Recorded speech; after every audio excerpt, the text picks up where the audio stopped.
За сайн байцгаана уу? Улсын хүүхд залуучуудын театрын жүжигчин Баттэмбэрл байна. Тэр албан ёсны эрхтэйгээр Монголд анх удаа тавигдах гэж байгаа Adam's Family буюу инээдэмт аимшигын мюзикл жүжиг миний бие фестиваль дүр дээр ажиллаж байна.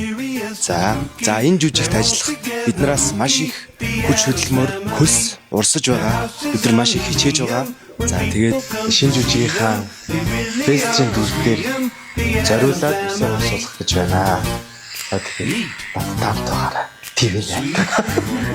За тэгээд энэ жүжиг маань хийх гэсэн санаа бол хүнийг ямар ч зүс царайтай байсан гаднаас нь битгий дүгнэж байгаарай.